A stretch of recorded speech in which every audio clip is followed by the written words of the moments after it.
I bet you thought I forgot about you this month, right? Don't worry, I didn't. With spooky season starting, how could I possibly miss a chance to make something from Tim Burton, one of my absolute favorites? I went with the Midnight Espresso Cake, the red velvet Midnight Espresso Cake this time, just because I love it. The decoration is super cool. And I mean, I go to the gym, I may as well make some cake, right? So we've got apricot preserve, which is going to be part of our sweetness, and the cocoa powder and flour, if you're familiar with red velvet cake. It's got a little bit of both. Brown sugar, our already softened butter. We've got baking powder, semi-sweet chocolate, salt, vanilla, eggs, and buttermilk. The first thing we're going to do is we're going to combine the cocoa powder, the baking powder, salt, and flour in this separate bowl. Whisk that together, but keep it to the side.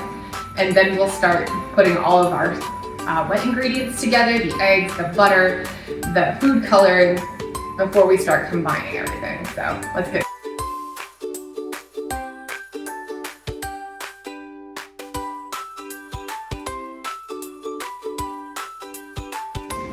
Once those dry ingredients are blended, fully immersed and combined correctly, go ahead, set it aside. You're gonna put the eggs, the butter, that vanilla, the espresso, and that brown sugar all into the mixer and blend it until it's complete.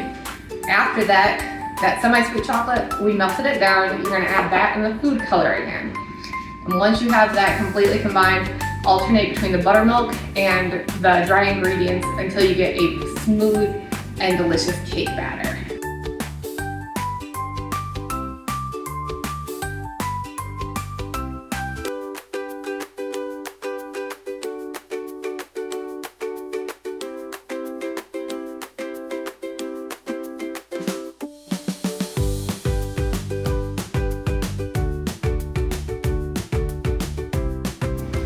All the wet ingredients are in there. I gotta admit, right now, not the most appetizing, but we're gonna add chocolate, we're gonna get the dry batter, we're gonna get the buttermilk going here in just a second. I'm gonna clean up a little bit and add that food coloring, and then we'll go ahead and start adding everything so we can make it into one delicious cake batter.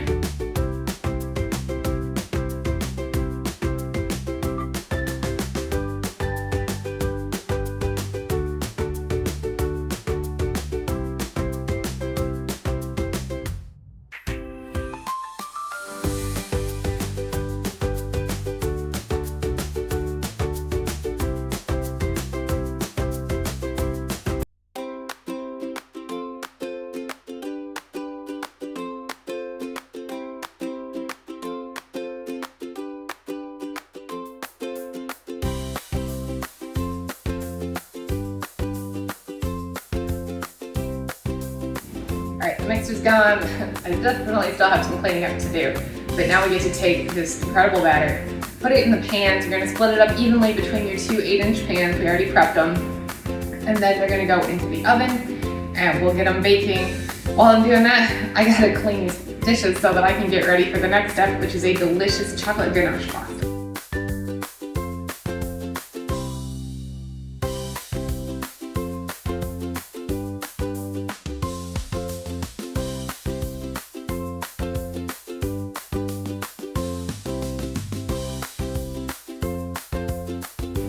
Batter's in the two pans, pretty even. It's not like you have to weigh them, just get it close. They're gonna go in the oven for 33 to 38 minutes. My oven tends to take a little bit on the longer side, so I'm gonna put them at about 36 minutes, and then we'll check them. They smell so good. They may not have come out quite as red as I was hoping, but batter, I'm not gonna lie, I found a little bit.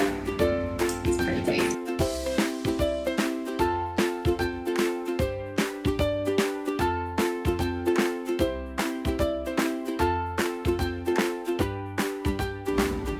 So the frosting is actually super easy. It's just a ganache. So I've got 10 ounces of chocolate chips, again, semi-sweet chocolate, chopped chocolate chips, whatever works best for you. And then you're gonna take a cup of heavy cream. All you're gonna do is just heat it up until it simmers.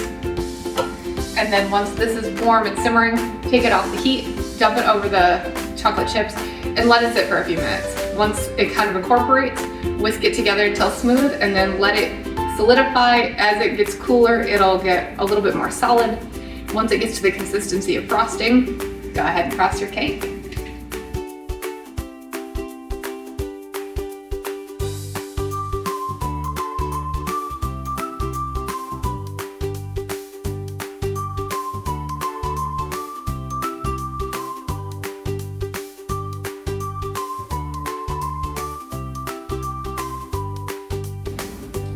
right, so the last part, and I think the most fun part, honestly, the decoration for this cake is actually shards of candy glass. So you need like a medium large saucepan and 3.5 cups of sugar. How cool is that? I think it's cool. I like sugar. You're gonna add that, a cup of water, which I know does not sound like enough at all. It's kind of not, but it is. And then a cup of corn syrup. And all you're gonna do is bring this to a boil, and then you're going to start, and you wanna go slow. You definitely wanna go slow with this one. You don't wanna rush it as much as we wanna get to the fun candy part. Once you've got that going, bring it to a bowl. Don't even stir it, just let the sugar dissolve on its own. And then your most important thing, a candy thermometer. This is what you're gonna use because you wanna get it to what they call the hard crack stage, which is right on here, it's 300 degrees.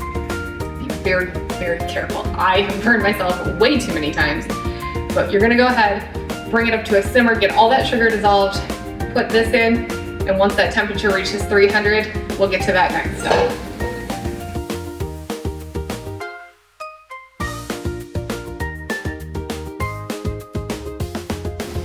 All right, so this is the last step. We've reached our temperature.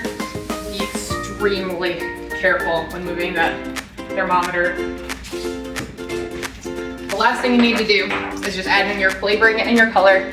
The recipe calls for red and either a raspberry or a cinnamon, but like any true good really oven, I've got a twist. I'm gonna make mine green just because I like it and because the flavoring I have is mint. So you do want to put enough in that you get your color and stir that in.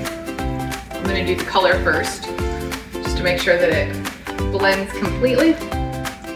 And that is looking delicious. Super creepy, especially with it being bubbly right now. And then my flavoring, I'm using cream de mint. Cream de mint is extremely strong, so I'm only going to use a little bit. And again, stir that in so it gets blended all the way through. You can see it reacting. And wow. That will clear the sinuses if you need it to. All right, so next, I'm actually just gonna take you with me. We're gonna go ahead and turn, come with me. Turn right over here. I've got a pan. It is lined with foil and it is on coasters just to make sure it's protected. And then it is covered in powdered sugar. That's gonna keep it from sticking. All you wanna do is just pour very, very hot sugar mix onto the pan. And you are not gonna do anything. We're not baking it, we're not doing anything. It just happens to be on the cookie sheet. Go ahead and spread it out, get it nice and thin. And you're just gonna let it smooth here. You're gonna let it cool. Once it completely cools, it's going to be just like glass. And then you can break it up into shards, use it to decorate that cake. It's gonna be so good. And I will go ahead and put a picture of my final product at the end. Thank you guys so much for joining me. I can't wait to see how this turns out.